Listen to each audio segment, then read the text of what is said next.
Dear children, in this session we are going to see about the concept behind it recording the transaction in the books of account. First one, the business entity concept.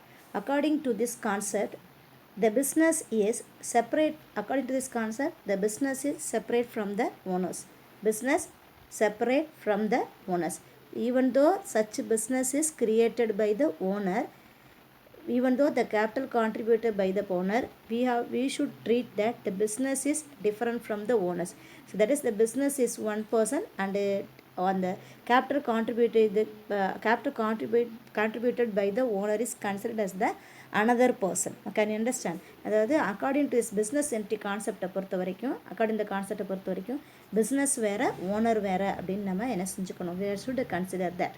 Even though capital வந்து business owner தான் contribute பண்ணாலும் we should consider that what it is separate from the owners. Okay, the next one, according to this concept, the accounts are prepared from the point of view of the business only, not on the owner's point of view. For example, இப்போ first business வந்து purchase, for example business purchase goods. So business purchase goods from which company? From ABC company வந்து business purchase பண்ணிக்கலாம். அப்போ ஏபிசியை பொறுத்த வரைக்கும் இது sales, but பிஸ்னஸை பொறுத்த வரைக்கும் திஸ் இஸ் கால்டு பர்ச்சேஸ். அப்போ நம்ம அக்கௌண்ட்ஸில் ரெக்கார்ட் பண்ணுறப்ப பிஸ்னஸை பொறுத்த வரைக்கும் பர்ச்சேஸ்ன்னு சொல்கிறதுனால we should write that transaction as purchase goods from ABC. Like that we have to write. We should not write sales from ABC. Like that we should not write. So from transaction from the point of view of business only we have to see, not on the or say another point of view or owner's point of view. Are you clear that? அதாவது இப்போ நம்ம குட்ஸை purchase பண்ணியிருக்கோம், ABCD கம்பெனிலேருந்து நம்ம என்ன பண்ணியிருக்கோம்? குட்ஸை purchase பண்ணியிருக்கோம். So நம்மளை பொறுத்த வரைக்கும் அது பர்ச்சேஸ் அப்படின்னு நம்ம நினச்சோம்னா, ஆனால் ஏபிசி கம்பெனியை பொறுத்த வரைக்கும் அது சேல்ஸ். இப்போ நம்ம பொறுத்த வரைக்கும் பர்ச்சேஸ் அப்படின்னா நம்ம டிரான்சாக்ஷனை பர்ச்சேஸ் தான் என்டர் பண்ணவே ஒழிய நம்ம என்ன பண்ணக்கூடாது அப்படின்னா சேல்ஸை நம்ம என்டர் பண்ணக்கூடாது. அது ABC company they will enter this transaction as sales Medu to such business. Like that they will write. அவங்க எழுதிக்கிடுவாங்க, நம்ம வந்து பர்ச்சேஸ் தான் எழுதணும். Moreover hence the business is liable to the owner for the capital contributed by him. Moreover, according to his transactions, only business transactions are recorded in the books of accounts. Only business transactions are recorded in the books of accounts. Personal transaction of the owners are not recorded in the books of accounts. That is called business transaction only. Business transaction only recorded. They recorded in the books of accounts. Personal transaction வந்து not recorded in the books of accounts.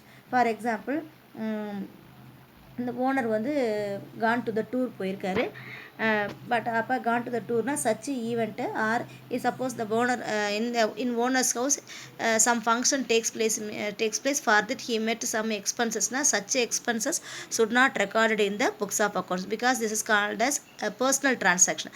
At the same time such transaction related to the பிஸ்னஸ்னா we should write that transaction. அதாவது அந்த டிரான்சாக்ஷனை business சம்மந்தப்பட்டதாக இருந்துச்சு அப்படின்னு நம்ம என்ன பண்ணிடணும்? கட்டாயம் எழுதணும். ஃபார் எக்ஸாம்பிள், இந்த ஓனர் வந்து இப்போ ஒரு சிம்லர் டார்ஜ் டூர் போயிருக்காரு அப்படின்னா, தன்னோட சொந்த பணத்தை எடுத்து, வீட்டில் உள்ள பணத்தை எடுத்து டூர் போயிருக்காரு அப்படின்னா அதை வந்து we should not enter that transaction in the books of accounts. அந்த டூர் எக்ஸ்பென்சஸை நம்ம புக்ஸ் அக்கௌண்ட்ஸில் எழுதக்கூடாது. அதே சேம் டைம் அவர் வந்து டூர் செலவுக்காக பிஸ்னஸ்லேருந்து கொஞ்சம் பணத்தை எடுத்து டூருக்கு செலவு பண்ணியிருக்காரு அப்படின்னா அந்த டிரான்சாக்ஷனை you should recorded in the books of அக்கௌண்ட்ஸில் ரெக்கார்ட் பண்ணணும். ஏன்னா தட் அமௌண்ட் வந்து ரிலேட்டட் டு த பிஸ்னஸ். அந்த அமௌண்ட் வந்து பிஸ்னஸ்லேருந்து எடுத்ததுனால அந்த டிரான்சாக்ஷன் நம்ம என்ன செய்யணும்? பிஸ்னஸில் நம்ம we are should recorded in the books of accounts.